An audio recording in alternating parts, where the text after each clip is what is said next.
மேடையில் இருக்கும் பெரியவர்கள் அனைவருக்கும், இந்த விழாவுக்கு வந்திருக்கும் பத்திரிகை, தொலைக்காட்சி, இணையதளம் நண்பர்கள் அனைவருக்கும் வணக்கம்.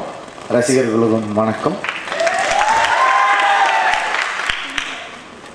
சில ஃபங்க்ஷன், நிறைய ஃபங்க்ஷன் போயிருக்கோம். சில ஃபங்க்ஷன் வந்து ஞாபகப்படுத்தினா போவோம், சில ஃபங்க்ஷன் ஞாபகம் வச்சு போவோம்.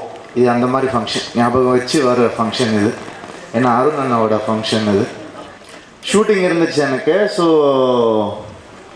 அவர் வந்து 1ஆம் தேதி இந்த மாதிரி ஆடியோ ஃபங்க்ஷன் ரவி மறந்துடாதுன்னு சொல்லிட்டாரு அருண் அண்ணா. அப்புறம் எனக்கு வந்துட்டு ஷூட்டிங் இருக்குன்னு வர சொல்லியிருக்காங்களே, இவர்கிட்ட சொன்னால் டென்ஷன் ஆவார், அவங்கக்கிட்ட சொன்னால் அதோட டென்ஷன் ஆவாங்க. என்ன பண்ணுறதுனே புரியல. அப்புறம் உட்காந்து யோசித்தேன், ஒரு பொய் சொல்லலாமா அப்படின்னு. அதுக்கப்புறம் வந்துட்டு தொழிலுக்கு துரோகம் பண்ணுற மாதிரி ஆகிடுமோ அப்படின்னு நினச்சேன். ஜுரம் வந்துச்சுன்னு சொல்லலாமா, அது உண்மையாக ஜுரம் வந்துச்சுன்னா என்ன பண்ணுறது அப்புறம் யோசித்தேன். அதுக்கப்புறம் வந்துட்டு சார் காலில் கையில் அடிபட்டுருக்கு சொல்லலாமா அப்படின்னா, நீங்கள் எங்கே ஷூட்டிங் தானே பண்ணுறீங்க, எங்கே போய் விழுந்தீங்கன்னு கேட்பாங்கன்னு நினச்சேன். ஸோ இப்படி மண்டையை அப்படியே பிடிச்சிட்டு என்ன பண்ணுறது, கண்டிப்பாக இதுக்கு போயே ஆகணும் அப்படின்னு நினச்சிக்கிட்டே இருந்தப்போ, சரி கடைசியாக நேர்மையாக வழியில் ட்ரை பண்ணுவோம், உண்மையாக சொல்லுவோம் அப்படின்னு போய் டைரக்டர்கிட்ட சொன்னேன்.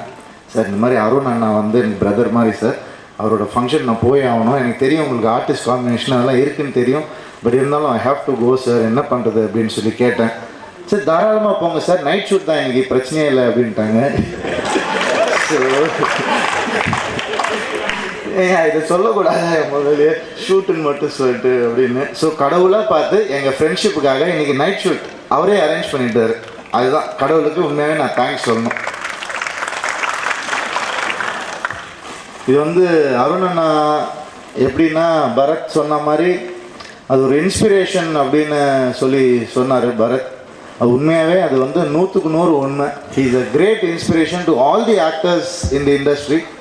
அண்ட் நான் வந்து ஒரு ஃபங்க்ஷனில், அருண் அண்ணா ஃபங்க்ஷன்லேயே நான் சொல்லியிருக்கேன், எல்லா தகுதியும் இருக்கிற ஒரே ஒரு ஹீரோ வந்து அவர் தான் அப்படின்னு. அது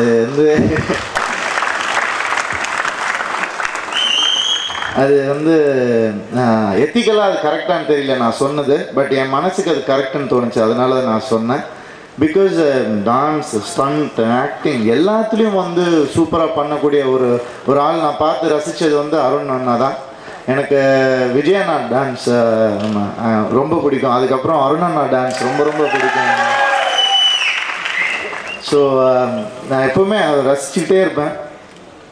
அண்டு சில படங்கள் வந்து விஜயகுமார் அங்கிள் சொன்ன மாதிரி அவர் சரியாக இல்லாத பீரியட்லேயும் வந்து ஒரு நம்பிக்கை வச்சு, இல்லை இது என்ன நம்ம சினிமா, இது நம்ம ஜெயிக்காமல் யார் ஜெயிப்போம்னு நினச்ச நிறையா பேர் இருக்காங்க, அவங்க ஜெயிச்சும் இருக்காங்க. அதுக்கப்புறம் என்னையும் சேர்த்து தான் நான் சொல்கிறேன்.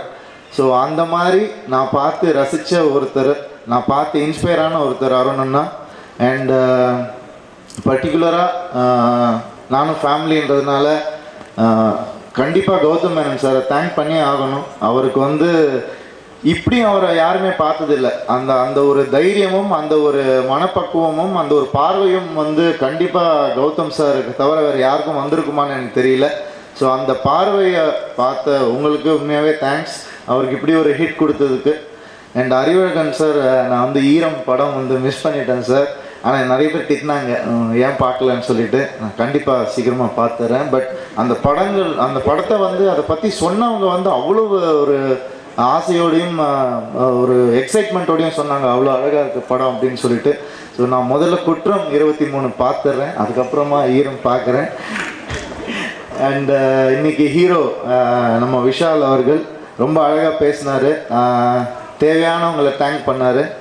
அண்டு ஆனால் அப்போது அவங்க தான் எப்போவுமே கூட இருக்கிறவங்கன்றது நல்லாவே தெரிஞ்சவர் அவர். அண்டு அதே மாதிரி தான் யார் அது அதே மாதிரி இது வந்து ஒரு உண்மையாகவே ஒரு ஃபேமிலி ஈவெண்ட் தான். அதுக்கு கண்டிப்பாக எல்லோரும் வந்திருக்கிறவங்க எல்லாருக்குமே தெரியும் எதுக்காக வந்திருக்கோம்னு. ஒன்லி ஃபார் அருண் அண்ணா. அண்ட் அவருக்கு நல்லா இருக்கணும், அவருடைய படம் நல்லா இருக்கணும். அண்ட் இந்த ஹோல் டீம் நான் வந்து விஷ் பண்ணிக்கிறேன், including heroine, everybody, all the actors. கண்டிப்பாக இந்த படம் மிகப்பெரிய சக்ஸஸ் ஆகும். ஏன்னா ஒரு க்ரைம் த்ரில்லர் வந்து எப்போ வந்தாலும் சக்ஸஸ் ஆகும். அது நம்ம அகெயின் அண்ட் டைம் அகெயின் அது ப்ரூவ் ஆகிட்டே இருந்திருக்கு. ஸோ இது அந்த மாதிரி ஒரு படம். நான் ட்ரெய்லர் பார்க்கலான்னு நினச்சிக்கிறேன், எனக்கு தனியாக போட்டு காமிச்சிட்டாரு. காருக்குள்ளெல்லாம் உட்காந்து சாங்லாம் போட்டு காமிச்சிருக்காரு. நிறைய இன்ட்ராக்ட் பண்ணியிருக்கோம் படத்தை பற்றி. நாங்கள் ஃபைட்ஸ் பார்த்துருக்கேன், பயங்கரமாக இருந்துச்சு. அண்ட் ஃபர்ஸ்ட் டைம் காப் கேட்கணுமா? அவ்வளோதான். ஸோ கலக்குங்கன்னா all the best and heartfelt wishes to you and the whole family. உங்களுக்கு பணமும் வரணும், சக்ஸஸும் வரணும். இந்த படத்தில் ப்ரொடியூசராக பணம் வரணும், ஆர்டிஸ்டாக சக்ஸஸ் வரணும். Thank you so much.